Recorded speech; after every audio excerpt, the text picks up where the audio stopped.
अपने प्रकाश विद्युत प्रभाव को पिछले लेक्चर में पूरा स्टडी कर चुके हैं। आज अपने क्या स्टडी करेंगे, प्रकाश विद्युत प्रभाव के बोर्ड में आए हुए पिछले सालों के प्रश्न पढ़ेंगे। 3 क्वेश्चन मैंने सामने बोर्ड पे लिखे हैं, तीनों क्वेश्चनों का आराम से समझते हैं और ऐसा ही क्वेश्चन आपको एग्जाम में पक्का मिलेगा। चैप्टर नंबर 13 प्रकाश विद्युत प्रभाव, चैप्टर नंबर 14 परमाणुकीय संरचना, चैप्टर नंबर 15 नाभिक। इन तीनों चैप्टर में से एक एक न्यूमेरिकल छोटा क्वेश्चन पक्का आता है। न्यूमेरिकल का ज्यादा चांस रहता है इन तीनों में से 2 न्यूमेरिकल पक्के ही मानिए। तो देखिए ये क्वेश्चन जो है ना बार बार आ रहे हैं। ये 2 प्रकार के क्वेश्चन क्या है, आप पहले एक बात बताओ, आपको पता है कार्यफलन क्या होता है? कार्यफलन वो न्यूनतम ऊर्जा होती है जो इलेक्ट्रॉन को धातु की सतह से बाहर निकालने के लिए चाहिए। कार्यफलन, रिपीट कर रहा हूं, कार्यफलन वो न्यूनतम ऊर्जा है जो इलेक्ट्रॉन को धातु की सतह से केवल बाहर निकालने के लिए जरूरी है और उसको लिखते हैं फाई से और उसका मान होता है h न्यू 0। और ये किसने बताया था? प्लांक ने बताया था। h क्या होता है? प्लांक ने था 6.62 गुणा 10⁻⁻34 जूल सेकेंड। न्यू 0 वो आवृत्ति है जो न्यूनतम आवृत्ति है जो इलेक्ट्रॉन को बाहर निकालने के लिए चाहिए और उसको कहते हैं दहली आवृत्ति। इसको लिख सकता हूं hc बटे लैम्डा 0। तो लैम्डा 0 क्या है? वो न्यूनतम तरंग दैर्ध्य है जो चाहिए, निश्चित तरंग दैर्ध्य है जो चाहिए इलेक्ट्रॉन को बाहर निकालने के लिए। तो ये क्या है? ये अधिकतम होती है। ये चीजें न्यूनतम होती है, ये अधिकतम, क्योंकि उल्टा हो गया ना, ये नीचे चला गया लैम्डा 0, इसलिए ये अधिकतम माना जाता है वो न्यूनतम। यानी कि ये दहली तरंग दैर्ध्य है, ये दहली आवृत्ति और ये कार्यफलन होता है। ये आपको पता है फॉर्मूला। अगर ये फॉर्मूला पता है और h का मान आपको पता है तो कोई भी क्वेश्चन आपके सामने टिकेगा नहीं। तो देखते हैं पहला प्रश्न पढ़ते हैं जो 2015 में आया था। उस क्वेश्चन की बात करते हैं। 2015 में क्वेश्चन आया था, कहता किसी धातु का कार्यफलन 3.31 गुणा 1.6 गुणा 10⁻⁻19 जूल है। वो केवल चेक करना चाहता है एग्जामिनर हमेशा ही कि आपको फॉर्मूला आता है कि नहीं, आपको न्यूमेरिकल करना आता है कि नहीं। वो ये नहीं, कैलकुलेशन नहीं चेक करता वो, इसलिए उसने कैलकुलेशन वाला बड़ा फंडा रखा ही नहीं। क्यों नहीं रखा? क्योंकि जब कैलकुलेशन करोगे बहुत आसान होगी कैलकुलेशन इसकी। मुझे कार्यफलन दिया है तो फाई दिया हुआ कितना है? 3.31 गुणा 1.6 गुणा 10⁻⁻19 जूल। कार्यफलन एक प्रकार की ऊर्जा की है, न्यूनतम ऊर्जा है, इसलिए जूल ही मात्रक होता है इसका। उसकी दहली आवृत्ति की गणना करो। ठीक है भाई, फार्मूला हमें पता है, फाई बराबर h न्यू 0 और न्यू नॉट मुझे पूछा है तो क्या हो जाएगा? Phi by h। h का मान मुझे पता है, फाई का मान रख दो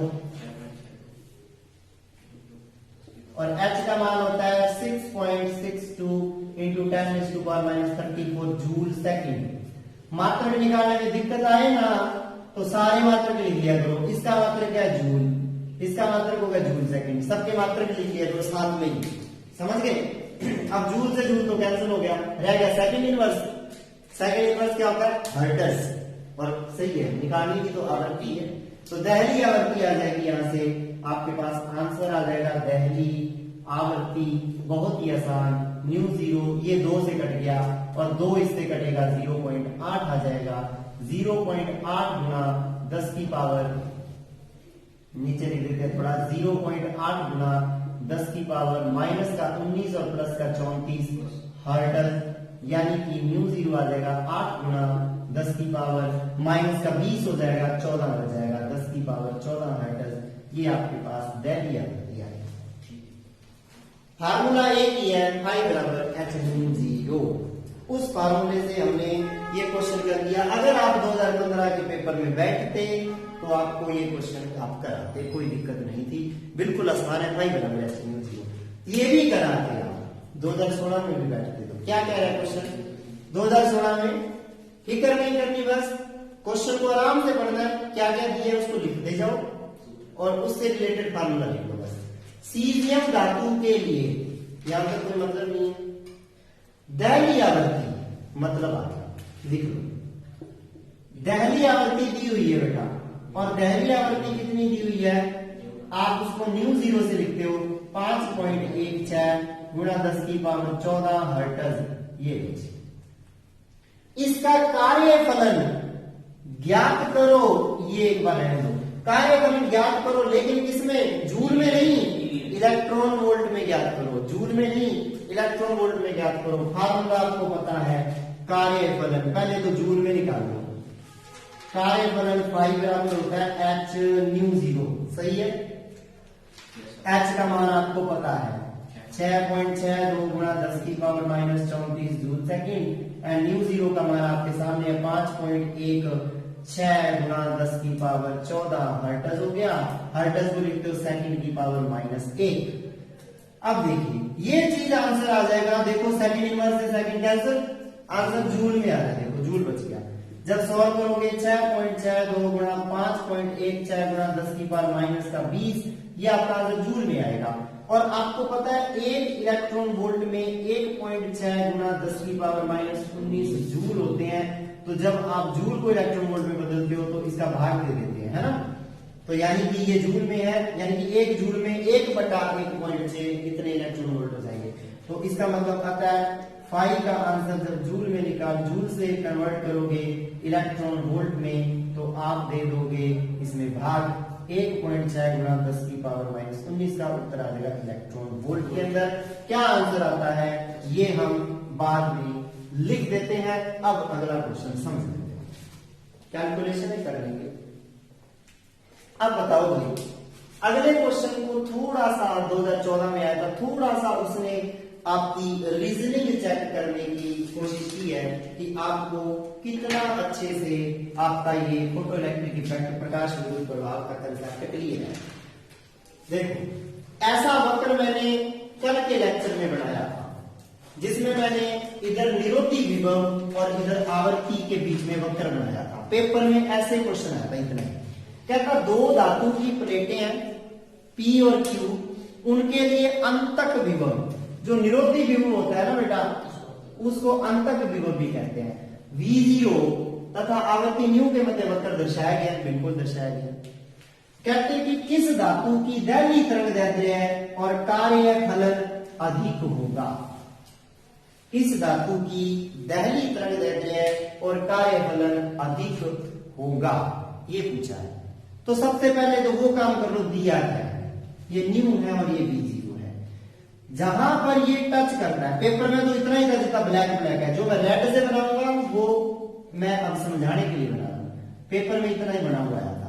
ये देखो जहां पर ये टच करता है वो होती है दहली आवृत्ति, ठीक है, कल वाले वक्र में बताया।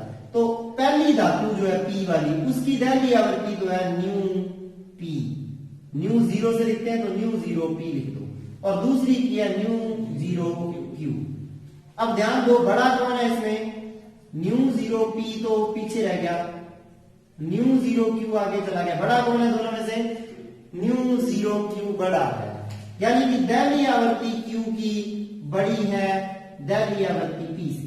समझ आ गए, ये तो वक्र से दिख ही रहा है, दैर्घ्य आवृत्ति Q की P से बड़ी है।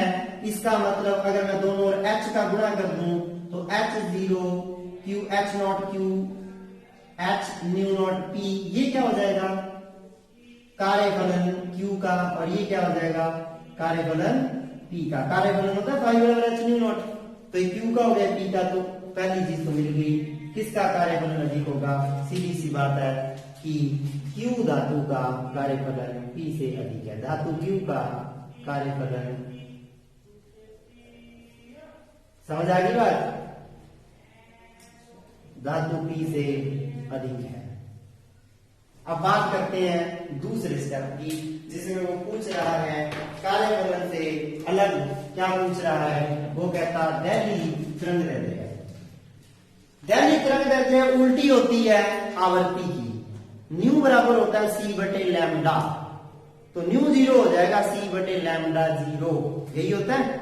अब देखिए मुझे फिर से लिखता हूं मैं पुनः, मुझे पता है कि ये ऐसा है,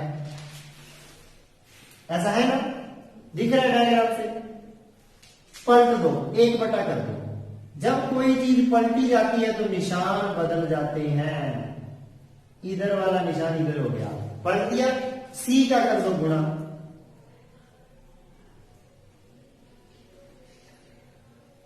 ये क्या बन गया लैम्डा 0 क्यू, और ये क्या बन गया लैम्डा 0 पी। देखिए धातु क्यू का कार्य बलन धातु पी से अधिक था, लेकिन धातु क्यू की दैनिक तरंगदैर्ध्य है धातु पी से छोटी है। तो ये आपके पास क्या हो गया, इस तरीके से क्वेश्चन आए थे। ठीक है, एक क्वेश्चन मैं बोल के बता देता हूं, 2004 में आया था। वो कहता कि 2004 में वो कहता अगर प्रकाश विद्युत प्रभाव के अंदर आने वाली लाइट की, जो लाइट आ रही है उसकी तरंग दैर्ध्य को मैं घटा दूं, आने वाली लाइट की तरंग दैर्ध्य घटा दूं, तो इलेक्ट्रॉन जो उत्सर्जित हो रहा है उसकी गतिज ऊर्जा पर क्या प्रभाव पड़ेगा। गतिज ऊर्जा पर क्या प्रभाव पड़ेगा, तो सीधी सी बात है, जितनी ऊर्जा का फोटोन आएगा उतनी ऊर्जा का इलेक्ट्रॉन मिलेगा। और फोटोन की ऊर्जा होती है फाई बराबर एच न्यू का, ई बराबर एच न्यू। तरंग दैर्ध्य कम कर दी लैम्डा, तो आवर्ती बढ़ गई, आवर्ती न्यू बढ़ गई, तो ई बराबर एच न्यू से ई भी बढ़ गया, ई बढ़ गया तो उत्सर्जित होने वाले इलेक्ट्रॉन की गतिज ऊर्जा भी बढ़ गई। कितना आसान क्वेश्चन है। अगर वो कहते आवर्ती घटा दी जाए तो न्यू घट गई, ई घट गई, आने वाले फोटोन की ऊर्जा घट गई, तो उत्सर्जित इलेक्ट्रॉन की ऊर्जा भी घट गई। ठीक है ना, ये चीज आ जाती है। इस तरीके से न्यूमेरिकल आपके फोटो इलेक्ट्रिक इफेक्ट में आते रहते हैं। ठीक है।